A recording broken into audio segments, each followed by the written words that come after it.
অভ্যন্তরীণ বাজারের সংকটের কারণে ৫ মাস রপ্তানি বন্ধ রেখেছিল ভারত। এরপর গত ৪ মে সেই নিষেধাজ্ঞা প্রত্যাহার করে নিলেও রপ্তানি নিরুৎসাহিত করতে ৪০% শুল্ক আরোপ করে ভারত সরকার। দীর্ঘ ৪ মাস ৯ দিন পর বাংলাদেশে পেঁয়াজ রপ্তানিতে শুল্ক প্রত্যাহার করে নিয়েছে দেশটি। এমন পরিস্থিতিতে দেশের বাজারে পেঁয়াজের আমদানি যেমন বাড়বে তেমনি দাম কমে আসবে বলে ব্যবসায়ীরা জানিয়েছেন। ১৩ সেপ্টেম্বর সন্ধ্যায় ভারতের বৈদেশিক বাণিজ্য সংস্থার মহাপরিচালক সন্তোষ কুমারের সই করা এক প্রেস বিজ্ঞপ্তির মাধ্যমে এমন তথ্য জানানো হয়েছে ভারতীয় ব্যবসায়ীদের।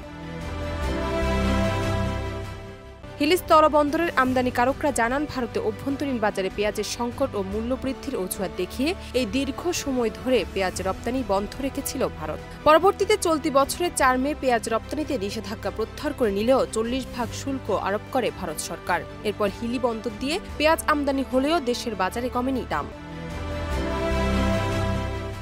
আরোপের কারণে আমদানি খরচ বেড়ে যাওয়ার ভারত থেকে পেঁয়াজ আমদানি কমিয়ে দেন ব্যবসায়ীরা।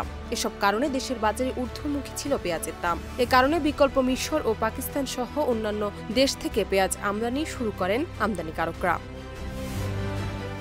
ডেস্ক রিপোর্ট, দেশ রূপান্তর।